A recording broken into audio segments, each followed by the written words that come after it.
Judul penelitian saya adalah Pengaruh Kepemimpinan, Komunikasi Internal dan Lingkungan Fisik terhadap Kinerja Pegawai Kantor Kejaksaan Negeri Kota Solunto dengan dosen pengampu Bapak Rahmatullah Pratama, SEMM, yang berisikan bab 1 pendahuluan, bab 2 tinjauan pustaka, dan bab 3 metodologi penelitian. Latar belakang variabel Y-nya itu kinerja pegawai, yaitu merupakan kemampuan seorang pegawai dalam melaksanakan tugas dan tanggung jawab dengan baik serta meningkatkan prestasi kerja untuk kemajuan organisasi. Untuk variabel X1-nya itu kepemimpinan merupakan kemampuan yang dimiliki seseorang untuk mempengaruhi orang lain agar bekerja mencapai tujuan dan sasaran. Sangat diperlukan teladan dari seorang pemimpin, sebab pemimpin adalah panutan bagi bawahannya. Berikut di samping adalah data hasil penilaian kinerja pegawai Kantor Kejaksaan Negeri Kota Solunto pada tahun 2017 sampai dengan tahun 2020, yang dimana dibagi menjadi aspek-aspek penilaian kinerja yang terdiri dari orientasi pelayanan, integritas, komitmen, disiplin, kerjasama, kepemimpinan, dan adanya rata-rata per tahun dan targetnya. Di sini dapat kita simpulkan yaitu kinerja pegawai Kejaksaan Negeri Kota Solunto selama 5 tahun terakhir mengalami fluktuasi.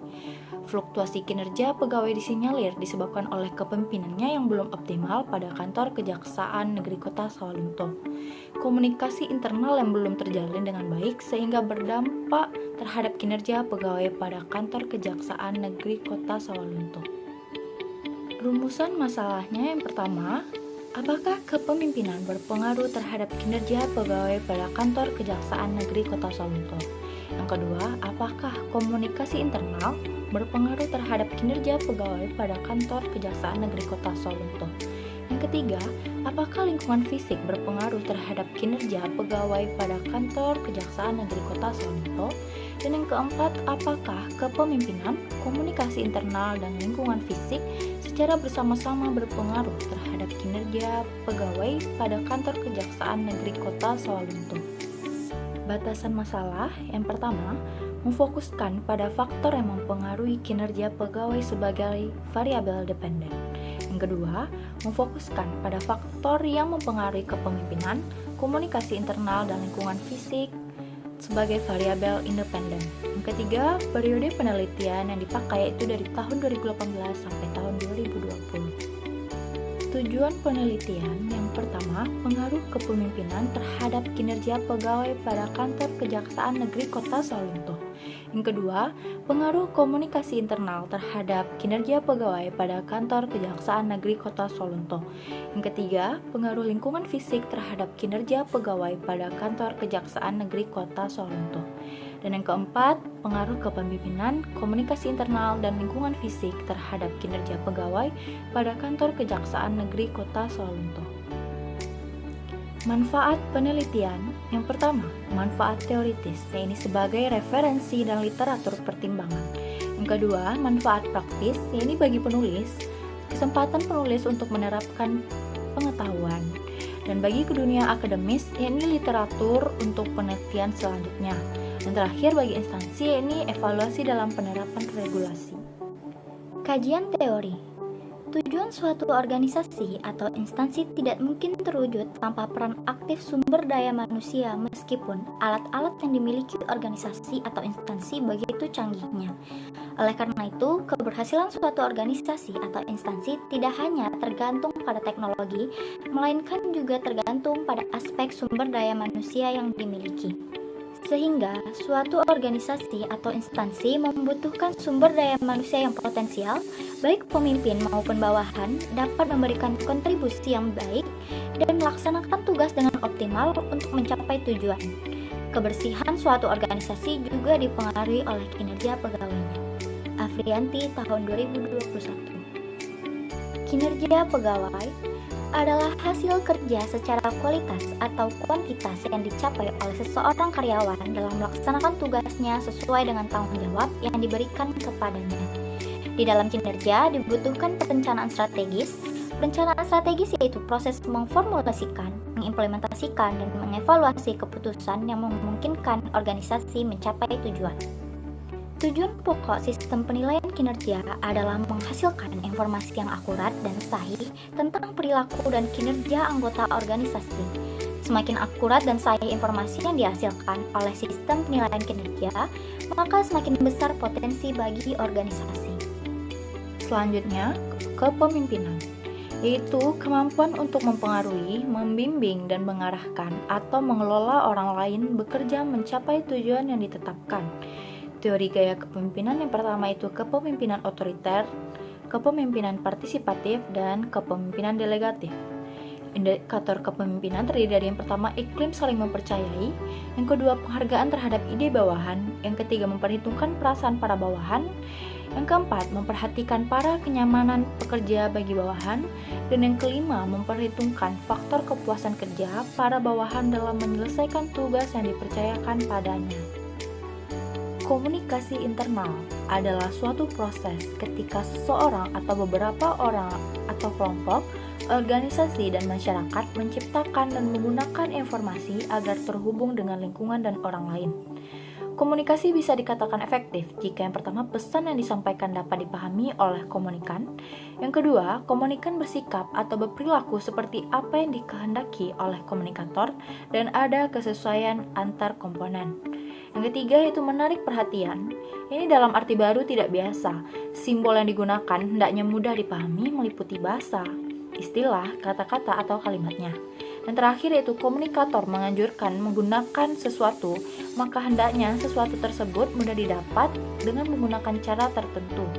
Misalnya saja tentang tempatnya.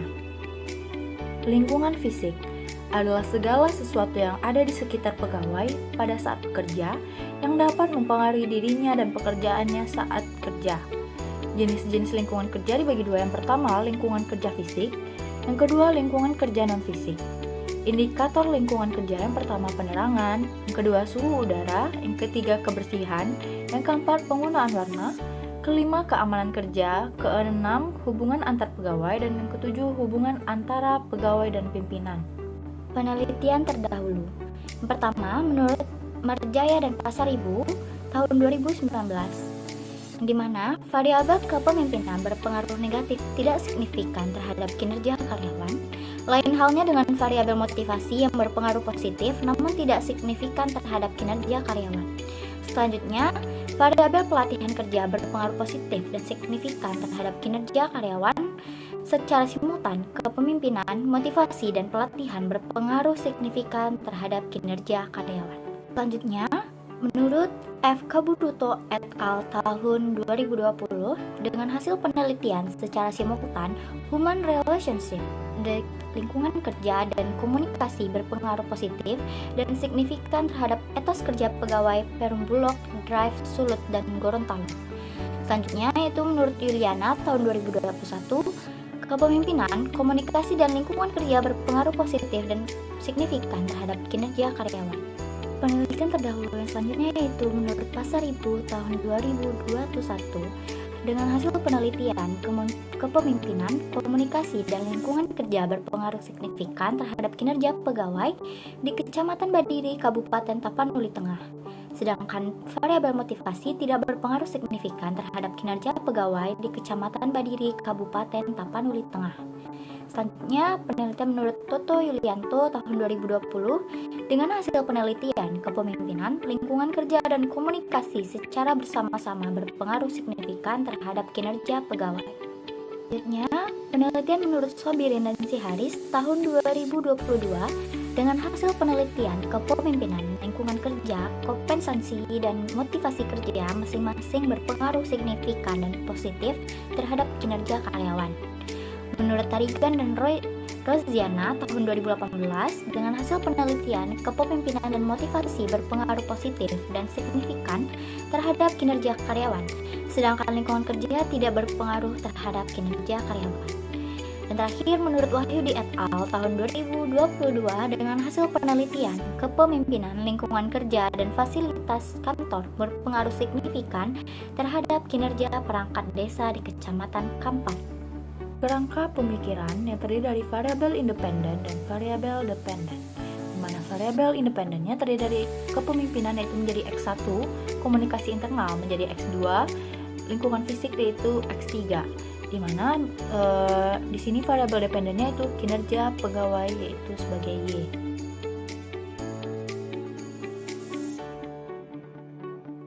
Jenis penelitian yaitu penelitian ini merupakan penelitian kuantitatif yang menjelaskan adanya pengaruh dari suatu fenomena yang menjadi objek penelitian. Definisi operasional dan pengukuran variabel, di mana variabel independen yaitu kepemimpinan, komunikasi internal, dan lingkungan fisik. Sedangkan variabel dependen itu kinerja pegawai.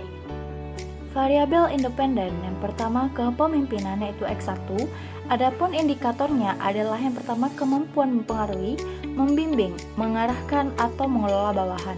Yang kedua yaitu komunikasi internal atau X2, adapun indikatornya adalah keterampilan, sikap, pengetahuan sender atau receiver, dan media saluran yang dipakai. Yang ketiga lingkungan fisik atau X3, adapun indikatornya adalah perlengkapan, suasana kondusif, hubungan kerja, prestasi dalam kerja.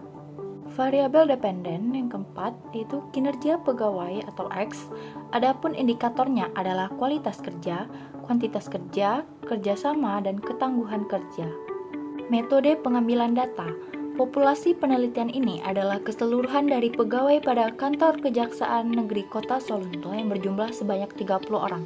Teknik pengambilan sampel yang digunakan dalam penelitian ini adalah total sampling. Total sampling merupakan teknik pengambilan sampel di mana seluruh populasi dijadikan sebagai sampel. Pada penelitian ini diambil keseluruhan dari populasi yang ada pada kantor Kejaksaan Negeri Kota Solo.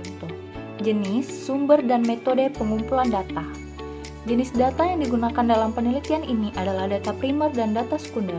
Yang pertama, data primer tersebut berupa data mentah untuk data tanggapan responden mengenai pengaruh kepemimpinan, komunikasi internal, dan lingkungan fisik terhadap kinerja pegawai pada kantor Kejaksaan Negeri Kota Solo. Sedangkan data sekunder yakni data yang diperoleh secara tidak langsung dari objek penelitian tetapi dari pihak lain yang mempunyai informasi data yang diperlukan atau literatur.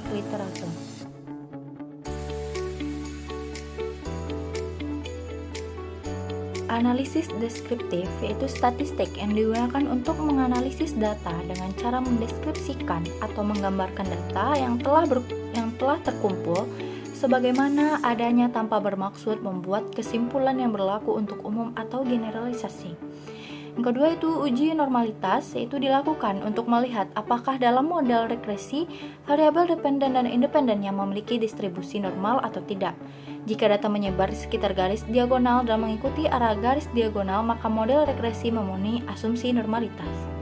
Yang ketiga itu uji multikolonialitas, yaitu batasan nilai yang umum dipakai adalah nilai toleransi lebih besar dari 0,01 atau nilai VFF-nya di bawah 10.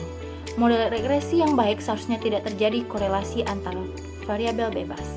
Selanjutnya yaitu analisis regresi berganda di mana rumusnya itu Y sama dengan A tambah B1 X1 tambah B2 X2 tambah B3 X3 ditambah E. Selanjutnya itu uji heterokedastisitas, yaitu jika varians residual dari suatu pengamatan yang lain tetap maka disebut homokedastisitas. Dan jika varians berbeda disebut heterokedastisitas. Model baik adalah tidak terjadi heterokedastisitas jika tidak ada pola yang jelas serta titik-titik menyebar di bawah dan di atas angka 0 pada sumbu, maka tidak terjadi heterokedastisitas. Selanjutnya yaitu analisis korelasi, yaitu bertujuan untuk mengukur kekuatan asosiasi atau hubungan linear antara dua variabel. Korelasi tidak menunjukkan hubungan fungsional atau dengan kata lain, analisis korelasi tidak membedakan antara variabel dependen dengan variabel independen. Sekian dari hasil presentasi saya. Thank you for watching.